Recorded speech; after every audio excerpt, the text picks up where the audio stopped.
me at Cello, Cello. You had me at Cello.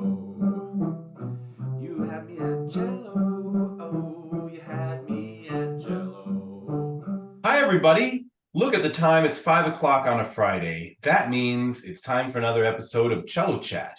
And I am delighted to have with me this week Heleen du Plessis, out of coming all the way from halfway around the world in New Zealand. Heleen, how are you doing?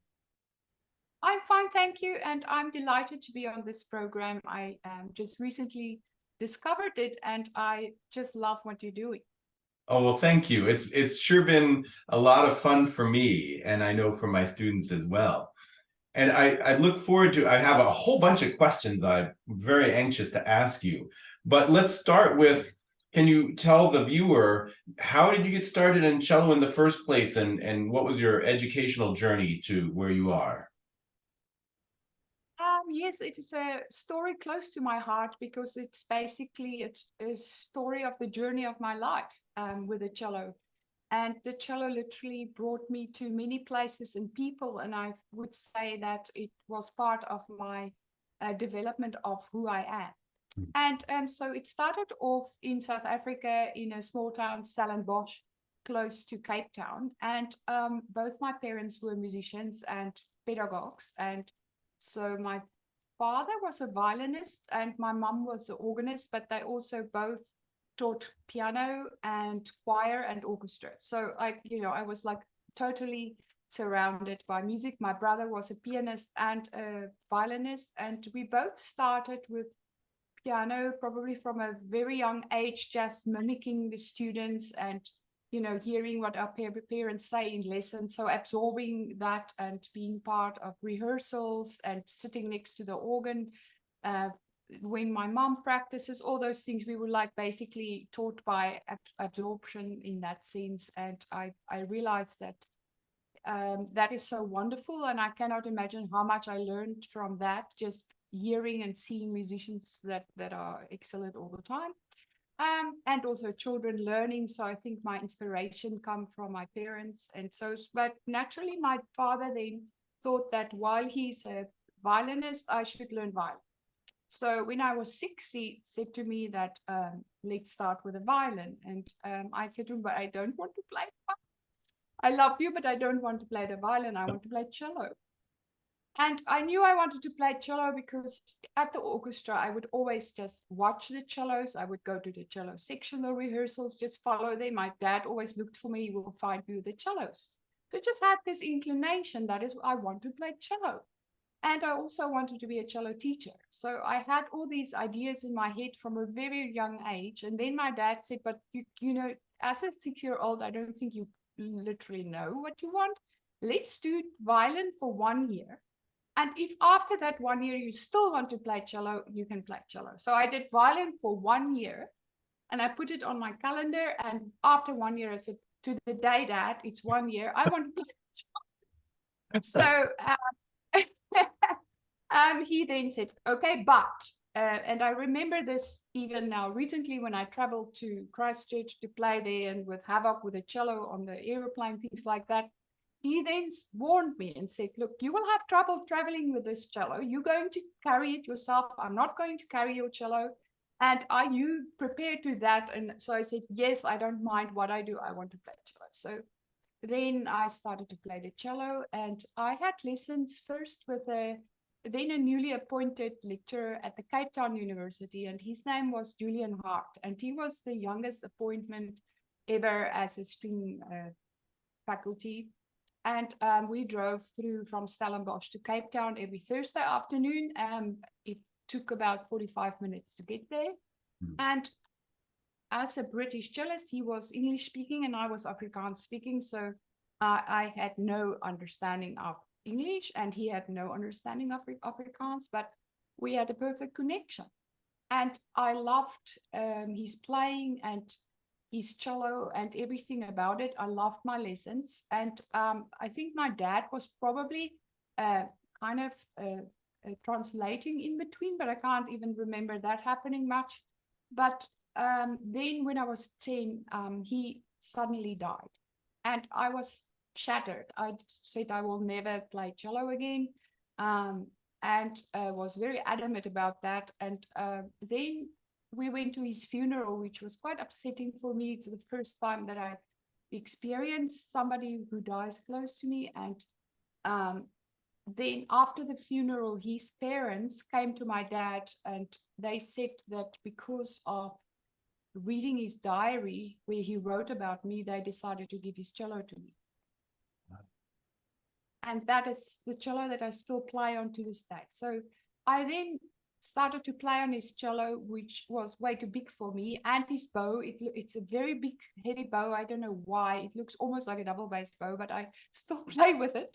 And I played with on his cello since then. And of course, I will come later to that. I must have developed quite bad habits. And because the cello was too big, I refused to have lessons with anybody else, and kind of self-taught myself for 3 years. And anyway, so then we moved to a place close to Johannesburg, and I then had lessons with Betty Pack, who was very famous for teaching. Most South African cellists who are worth anything had lessons with her. She was amazing, very inspirational. She inspired me not only to play cello, but also to be a teacher like her. She was really so passionate about it and gave a lot of opportunities. Then I went to university where I met my husband, and that is important, not because only of the love, but he was very practical in that sense that he helped me carry my cello. And and then he was a diplomat, so we moved to Geneva quite early in our career, in his career. And there I wasn't allowed to work, so I studied. And I got in at the Conservatory of Geneva. So I studied with Daniel Grogera. And for 3 years, he was a student of Pierre Fournier. So very much like the Swiss-French tradition. He was also a student and colleague of Janusz Starker. So those influences changed a lot in terms of how I play and how I teach. And then of course, posted back in South Africa, I was, before that, I was sub-principal of the National Orchestra of South Africa. So before we went overseas. And I decided that orchestra playing is not maybe specifically what I want to do all the time. I really felt a passion for teaching and doing other things as well, like we will talk later about. And so I started to teach at the University of Pretoria and also at a art school, music school. I loved that. And then we were posted to Washington, D.C., where the same thing, I wasn't allowed to work. And so all I knew is that I had to live in Maryland so that I can go to Peabody. And so I looked for a house in Maryland, and then decided to contact the cellist at Peabody, who was Amit Pellet. And he invited me to come to a concert of his. And then, long story short, I got a scholarship and I studied with him at I was probably the oldest student in the history of the Peabody. But I cannot tell you how that changed my life. And so I studied with him 2 years. Then while we were there, I was brought under the attention a job that was advertised in New Zealand for a lecturer in cello. Now, you must know as a cello lecturer that those jobs are not coming up very regularly. Mm-hmm. And anyway, so while we were moving to South Africa, I applied for this job. And when we arrived in South Africa, they sent me an email to say that I'm on the short list for this job. And at that point, I was not like taking so much notice of, what and where. So we started to investigate where is New Zealand and where is this University of Otago. Anyway, I got the job, and it was a question of, I followed my husband for my whole life to other countries, which was, of course, hugely enriching for us all. By that time, with 2 boys. But we at that point felt that it's maybe time for him to follow me to somewhere, and that we're going to make a new start in a different country, this time permanently leaving. at that point, I was telling myself that it's not permanent because it was the last thing I wanted to do is leave South Africa. It was not what I wanted really. But anyway, so this opportunity came up and it felt like a new chapter that we can all start together. So then in 2010, we moved to New Zealand. So, and here I am now lecturer of cello, but also of pedagogy of music teaching. And recently my paper that I developed on performance, health and well-being has been accepted as part of the curriculum, which I'm very excited about teaching. So that's where I am now. That's tremendous. I love that story already, but there's still more. Now I'm dying to, the order in which I want to address things is maybe not the world's most logical, but can you please tell about the Cello for Africa project? Yes. So that project started when I arrived in New Zealand, and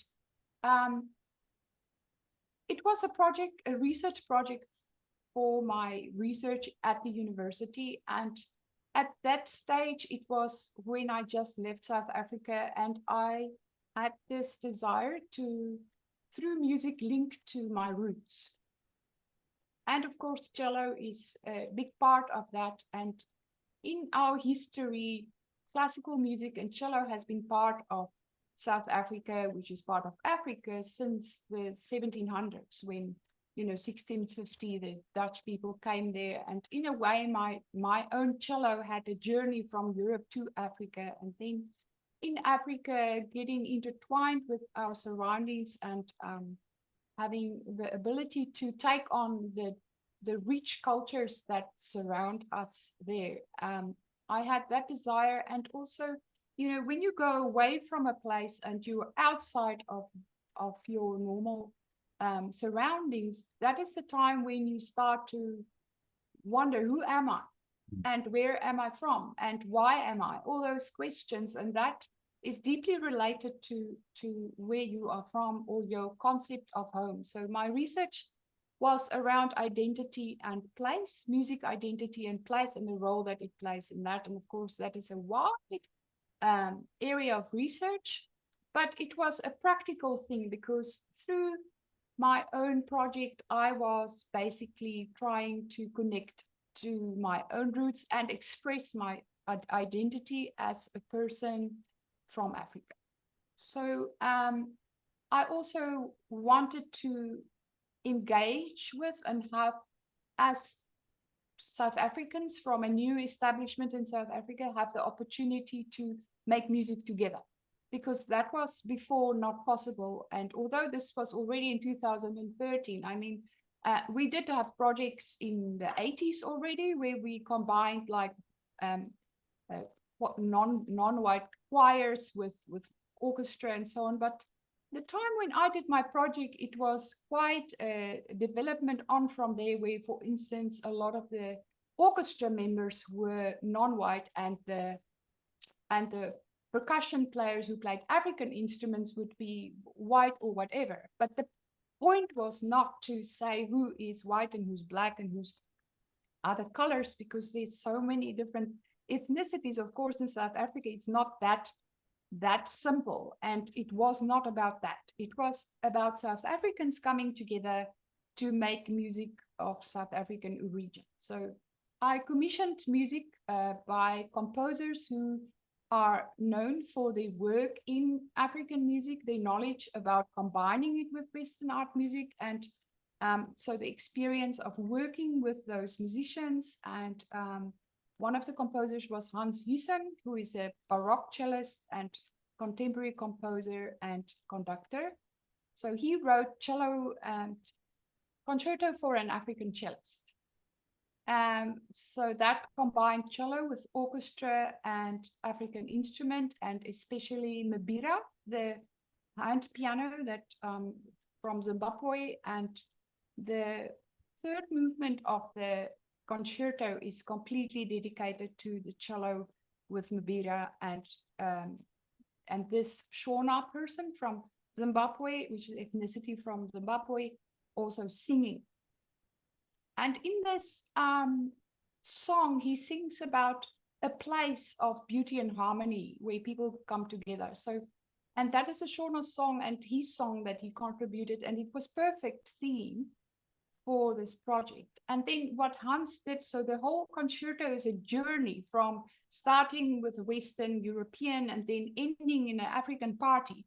In the last movement, Mafaga Faga Mbero, which means coming of people together to celebrate. So the last movement is that, and when we in the end then conclude the movement, the whole orchestra sings We Hold the Other Within. And I think that was the essence of the project, that, you know, in humanity, that it's a bit the idea of Tutu as well, with Ubuntu, where I am because you are, and just about the whole thing that music can on that level make people communicate. You know, in that slow movement, when we had to record this for my doctoral degree, and I was in South Africa, and it just had to work. And you know how it works with recordings. There's money, time is money. It has to work quickly. And you know, this is not always working well, where people have to get a relationship going. You know, like, okay, let's click, now we play. You know, it's not that instant. It's not. There needs to be time to develop these things. And in this movement, the Shona singer and player had a little bit of a pattern going, but no music. And I had some kind of music, but I couldn't rely on the conductor. It was totally helpless for him to conduct the rhythm or to look at the music. And I was really panicking, because how am I going to do this? I'm so used as a classical musician to just read the music and follow the conductor. Yeah, so, and this is the experience I really looked for. I wanted to break free from that. And now I was having to do that, and it was very scary. And then Tinashe turned to me and kind of with his shoulder to the conductor said to me, Heleen, I can hear you and you can hear me. Just let it out. And then we turned to each other, ignored the conductor. Like, often I find the solution to playing well is to be able to ignore the conductor, sorry. But the thing is that we make music when we listen. Yes. And at that moment, we tuned into each other, and I experienced how I could make music with him when I listened, only listened, not think. And then the connection that we felt is exactly what this project was about. That with music, you can connect to people on a very deep level of understanding, and then give meaning to something together, which is what brings people together. So that was the project about. The other piece that I commissioned was by Klatso, Peter Klatso. He's a very famous South African composer who is now already, he has died. He wrote a fantastic sonata for cello and piano, and that existed at the time of my project. But I approached him, and he's very famous for writing for marimba and cello, and for marimba, but at that point he has not written anything for marimba and cello. So I commissioned the first piece in South Africa for marimba and cello, A Sense of Place. And it was perfect. It was, again, around the idea of your identity, but not only a sense of place, but your sense of belonging. You see, so when we moved here, there's a time when you don't belong to where you come from or the place that you're going to, and you find yourself in between, in a space of where you don't belong in either places. And that is where this project took place. And there's actually a lot of philosophy around that in-between space where a lot of new things sometimes develop because of this place of hovering in between. Wow. So that was Cello for Africa. Yeah. Wow, that's amazing. Now, okay, I think a lot of cellists are used to playing with other string players or to playing with piano primarily.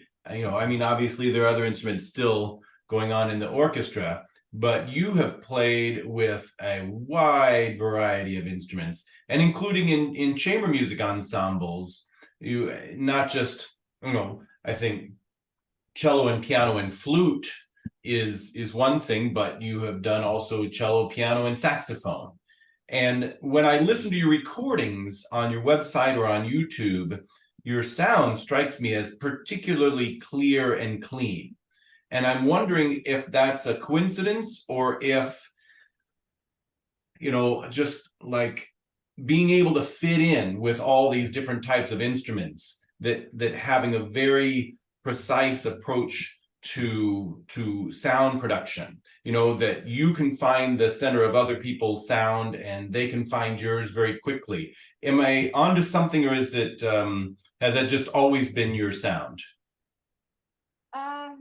No, I think every experience makes you develop something, and that is why it's so important, I think, to work with different instruments, different people, different settings, different teachers, because every time you find something out. And for me, it is, so if you have a very precise, or say, if you think about precise as being that is how you play, then that would not fit in with most other people, even other string instruments. So it is that ability to listen and find where you fit in with that sound. So when you play together with somebody else, it is not only your sound, but the blend of the sound, how it sounds when the two are together, that influence where you fit in. And this, only the ears can do. It's not something you can think about. If you think about Paul Katz's philosophy about the ears guide the hands. So I, in the end, have my ears tell my hands where to place a note so that it blends with the other person, because there's not only the pitch, there's something around the overtones and the texture of the sound, whether it's direct or indirect. For instance, an oboe or trumpet, or so is more direct, where a clarinet and a flute is more indirect. The marimba, for instance, sound, their pitch is kind of weird. It's not weird, I mean, it's beautiful, but it's not, the overtones are not the same centered as the cello. So that was very challenging to know whether am I fitting in with exactly that pitch, or are we going to make a sound that actually combines something that is not just marimba or cello, but something new. So the sound blend would maybe be because they are not the same. But that is something that you can experiment with, but you have to hear it and you have to feel it. So yes, playing with those different instruments, I think a big part of that is the way they breathe as well. So I always go with the breathing of the person who's playing a wind instrument, but also a string instrument if they breathe. The marimba players' breathing was a very important part of our playing, because the onset of the note is very direct, and to have the notes start together was really difficult, because a string player can kind of ease into a note, and so can wind players. So that is another thing I listen to, is how the note start in a player. The direct or indirect onset, not always the same, but yeah, wow. I think it is a lot of it is the idea of the sound before you play. So not only you play, then you hear, but you decide what you want to hear before you play. Yes. And I feel like that is a sound world. So I can even imagine in a visually that it's a bubble, a sound bubble, and you are here and you have to create the sound to fill that bubble together, and that is a new sound world than only your own. Nice. So, I like that, because we encourage our students to experiment with different sounds and different attacks and articulations and everything, but then you at some point you have to move on from the experiment processes where you just try things and you see what you get. But then at some point you have to advance to the point where you know in advance, this is what I want, and I know exactly how to get that. Totally.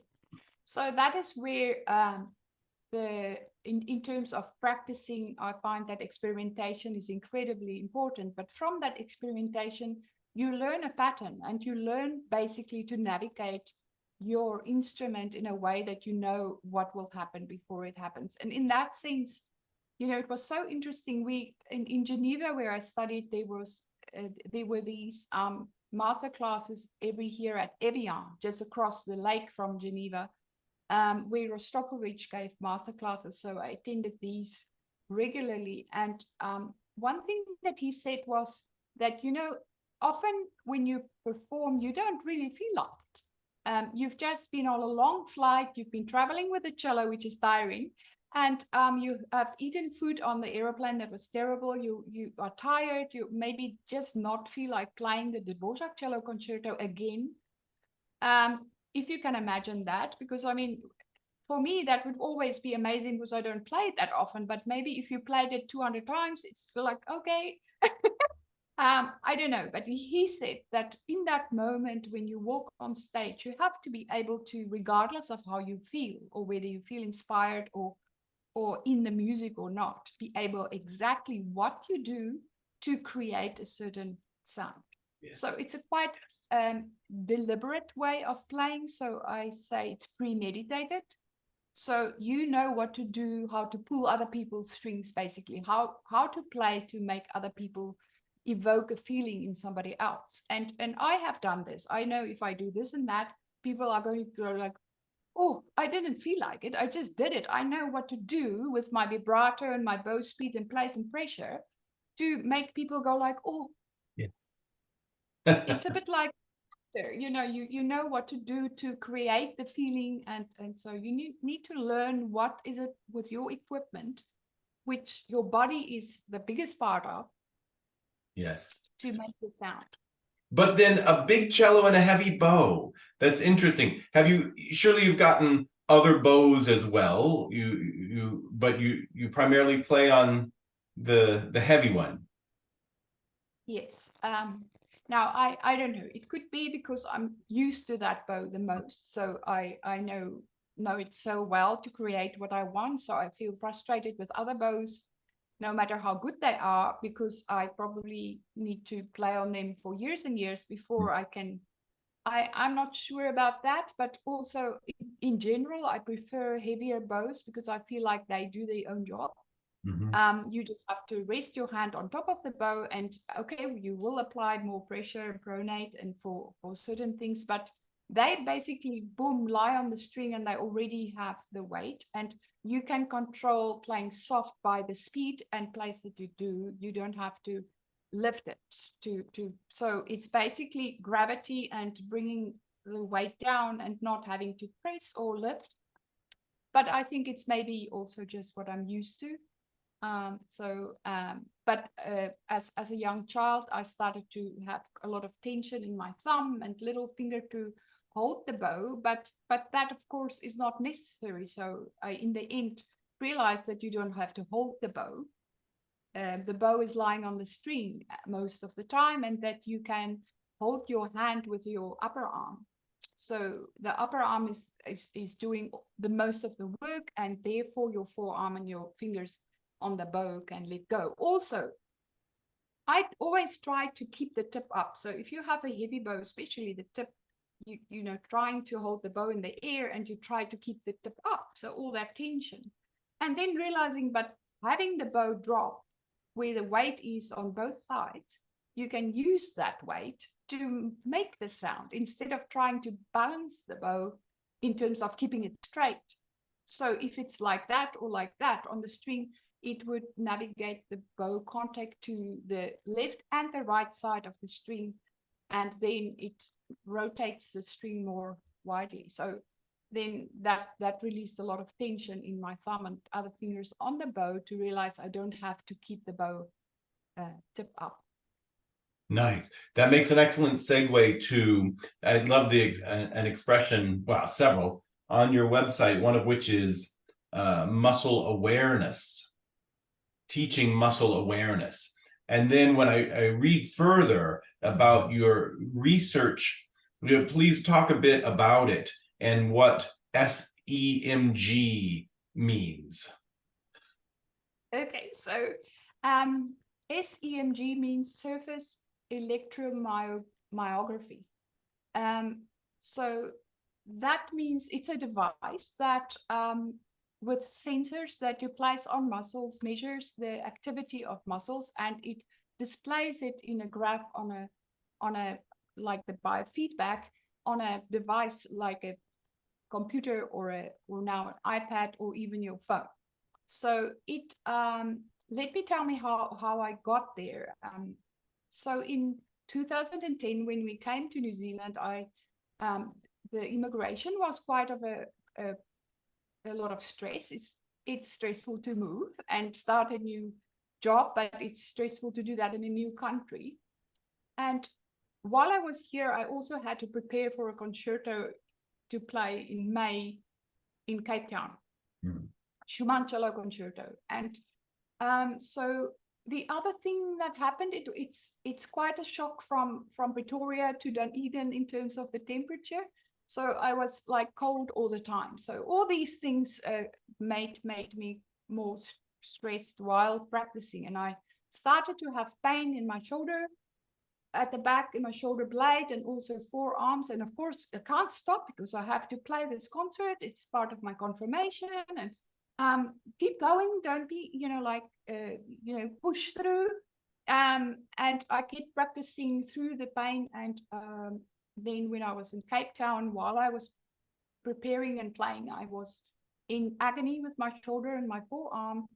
And it didn't help to rest, because the moment I started to play, it would just come back. And so I played, and in the performance, that the pain interferes so much with your concentration and your feeling of comfort and confidence.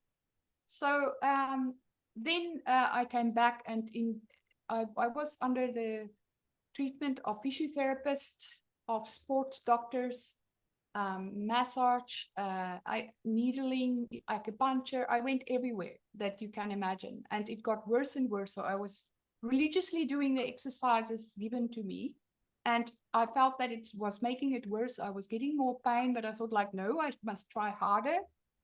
So by 2011, I then had a back injury where I ripped 2 discs in my lower back, and I was literally lying in bed for 8 weeks, where I couldn't lift a toe or a finger with the amount of agony and pain that I had. And then they couldn't see anything on an MRI scan from skeletal or the nerves that could explain this amount of pain.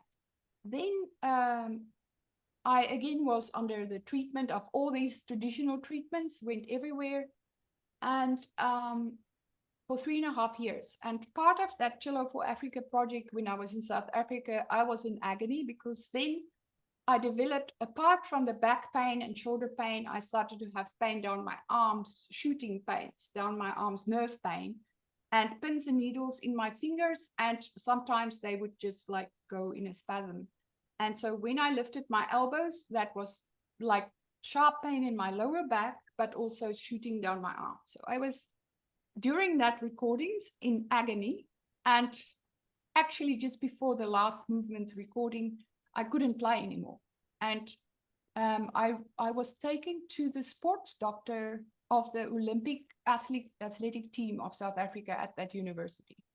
And he took me to hospital, and he said, I have to stop playing immediately. And I said, well, I can't. I have to finish this recording. Our life depends on it, because at that point, my confirmation depended on my doctoral degree, that depended on the recording for that. And then my residency in New Zealand depended on my DMA and my confirmation. So if I didn't get that, we would have to move back to South Africa. None of us had a job there or anything. So you see, that kind of pressure on a musician to keep going is basically a lot of times why they don't stop and do anything about it. So then I said to him, look, if you have an Olympic team going somewhere, they have pain, you do stuff, do it to me. So he said it's not good, but he gave me injections and medication. I was probably on a high when I played that. And then he said to me, there's a problem with how you move. So he was also head of the biokinetics department. And I was already like a bit offended because as a cellist, I know how to move, don't you think? Anyway, so he said that I would have to come there for 3 months and learn from scratch how to move. And I am not allowed to do any of my exercises on my own. Stop with all your exercises. Don't do that. It's making it worse. So then they plastered my shoulder blades with plaster down and back so that it pulls it down and push it into my rib cage. And that relieved a lot of my pain. So I realized, well, my muscles should be able to do that. Why are my muscles not doing that?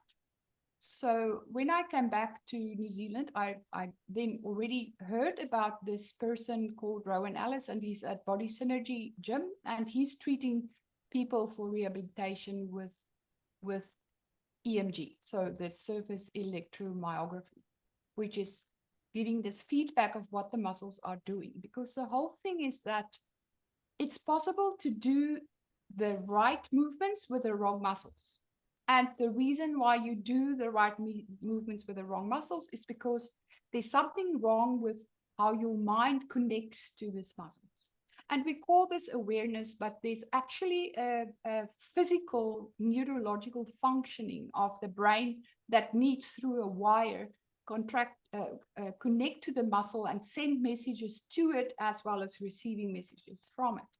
And in a lot of people with pain, that is either vague or not connected at all, or the wires are literally crossed. And more people, it's more the norm than the exception. And that is why a lot of people have pain.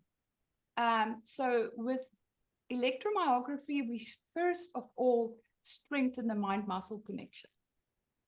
And together with that, the cause of the pain is because of ineffective movement patterns, but that is caused by lack of understanding of how you are supposed to move and use your muscles, and awareness, so this mind-muscle connection, and control. So apart from awareness, you need to be able to tell your muscles what to do.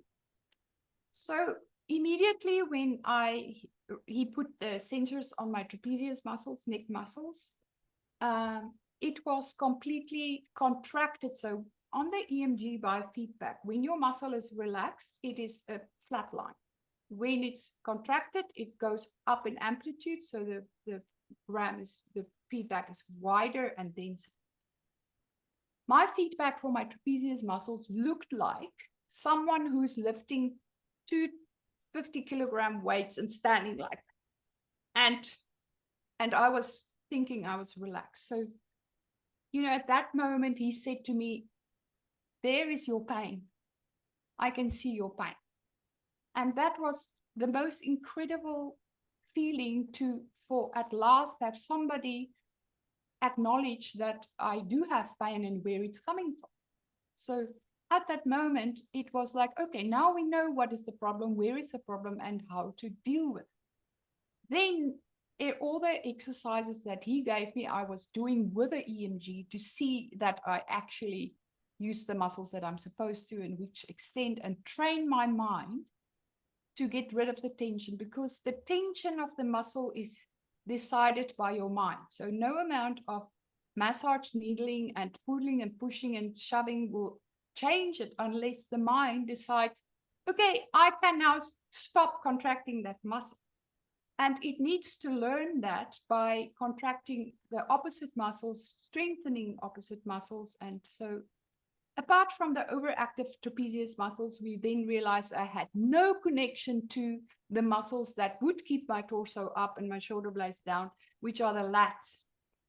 Also, I had very little awareness of any of my other shoulder muscles and so on, also my core, because I had this spasm in my back. So anyway, long story short, I learned how my muscles are moving, which is different from every person's muscles are different. And then because of that, how I'm supposed to be moving, I could find a way of learning that with the feedback. So I was there for 3 months of everyday training with the biofeedback and the exercises. And then in 3 months' time, I had no pain. and I could come off all the medication. So then I started to do my research on biomechanics, on performance-related musculoskeletal disorders and solutions, and how these exercises that are basically muscle contractions that strengthen the mind-muscle connection first. And I have now, in the meantime, I'm working with a boy that he studied with me since he was 5. He's now 7. He can tell you everything about the principles of movement and posture, and he can observe other people and tell them exactly why it's not effective because he understands how it's supposed to work. So my approach is to teach the understanding. So it's education and not just treatment. So a lot of treatments, they give you one size fit all of exercises, but a lot of people don't know why they are doing it. What are they supposed to be achieving? And if you train a muscle because it's weak, or what you do to a muscle when it's overactive, are completely different. They could both be in pain, but for quite different reasons. And then the treatment for that and the exercises for that are completely different. So finding out what the muscles are doing is the beginning point of that all. So my project is called Mind, Muscles, Movement, Music, because it's the relation between what the mind does in order to contract the muscles to move, to make the music. And this connection from the one to the other needs to be made. In isolation, they don't make sense. If you just learn the mechanics, but it's not related to how you express music, then that is not going to gel, and then you feel uncomfortable because the movement and the magic must correspond. So I think a lot of approaches talk about skeletal awareness, which is great, but your skeleton cannot move, and your skeleton cannot keep itself in position. And movement's effectiveness really depends on that position from which you move to make it effective. So what you do before you do. So the alignment and balance before you start to even lift your arms and start to move your bow is the basis of all other technique. And I think people don't pay enough attention to that. So skeletal awareness, the thing is that you might be aware of your skeleton. Say you are aware you want to move this finger there for the up bow, but the muscle that does that sits here. Or you want to lift your elbow, but the muscle is not there. The muscle is here to lift the elbow. So when you do your up bow, you might want to move your hand, in which case the biceps will contract, which is the wrong muscle. That would later happen. It's the upper arm through that muscle. So the muscle is not where the skeleton is. So the part of the skeleton that must move and the muscle that moves the skeleton is not in the same place. So it can literally throw this whole wiring off completely. So that is the awareness. And then the other thing is that a lot of approaches start with people doing small motor actions. They focus on what the fingers do and the hands and the forearms. But in actual fact, the stabilizing muscles of balance and alignment are the big muscles. And they develop later in children's lives.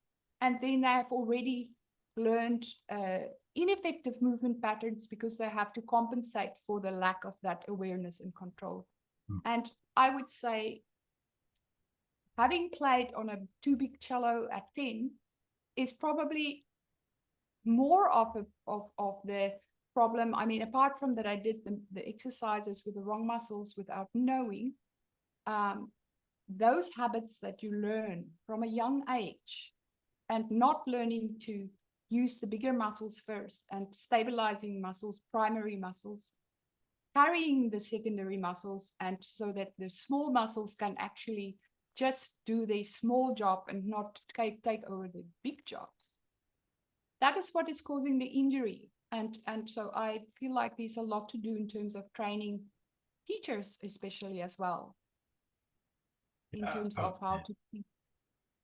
Outstanding. Yeah, I'm very, I know several of my students watching this, hearing this. I can't wait to talk with them about it.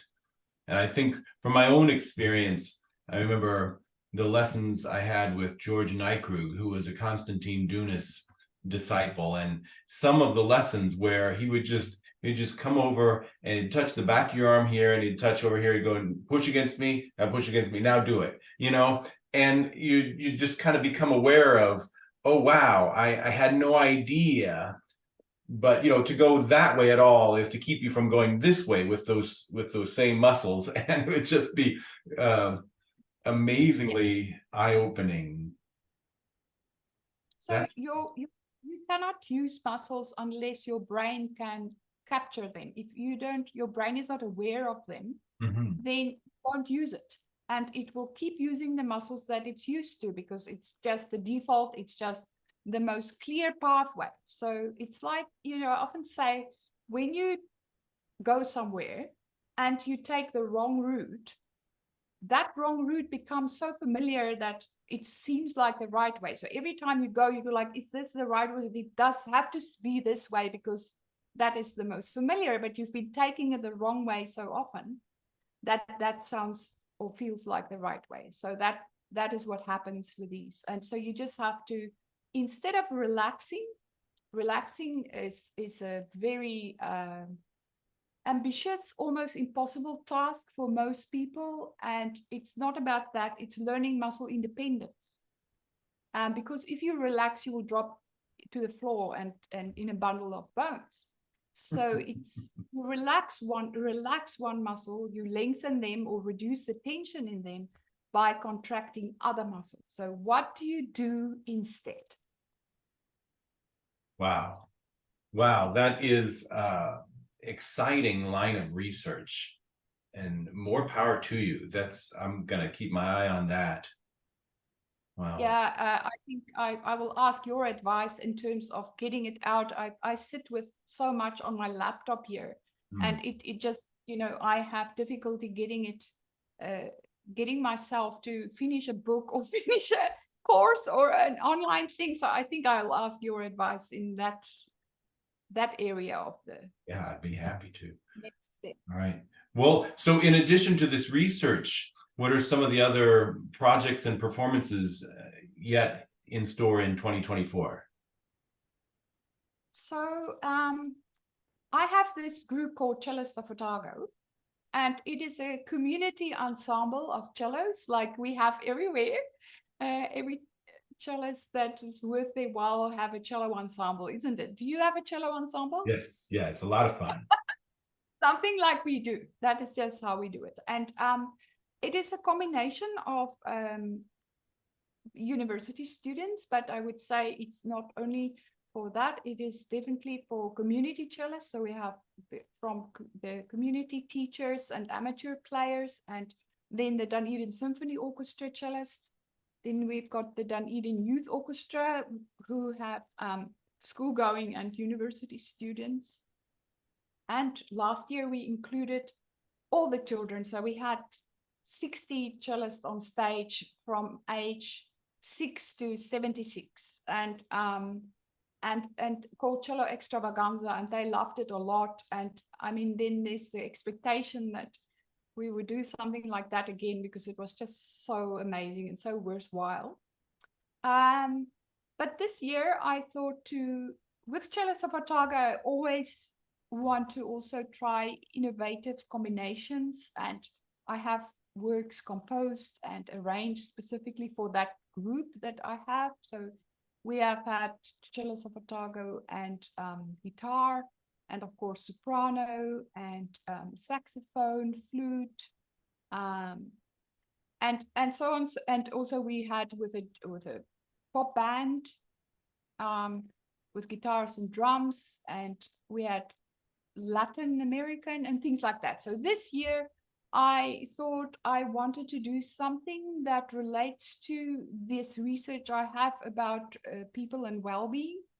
And, you know, the big buzzword at the moment is sustainability. And again, you know, the way that we move and the way that we live Is that sustainable? I know people focus a lot on environmental sustainability, but my argument is that if you can't look after yourself, how can you look after anything else? And music has shown to have incredible effects on well-being, but so has movement. And because of my research, I understand exactly why movement, that is contracting and releasing muscle groups all over in your body, has to do with your mental health and well-being because of this neurological function that you lose if you don't. So it's actually quite important. I don't know if we understand how important it is that we look after our muscles in maintaining our body and also mental functioning and well-being. So it goes together with the music and movement and the mind. And this year in New Zealand, maybe worldwide, the well-being, the week of awareness of mental well-being slogan has to do with movement and the mind as well. And so I call this concert that we're going to have in the town hall of Dunedin, Be Moved. And it has the meaning of moving for well-being, but so move with music and be moved by music. So we're going to do a combination of cellist and jazz orchestra ensemble. So we will be 16 players from those two groups, and we're going to have music arranged by quite famous New Zealand arrangers that have done similar work before. And then we're going to have a workshop like on Dalcroze method, Eurothics, and I will do a presentation on the importance of movement in well-being. Wow. Together with it. So that is happening in October. Wow. That's got to be an outstanding event. Best of luck with that. Yeah, thank you. So I like projects where music is part of the meaning of it and the objective, but it is more the means to another end.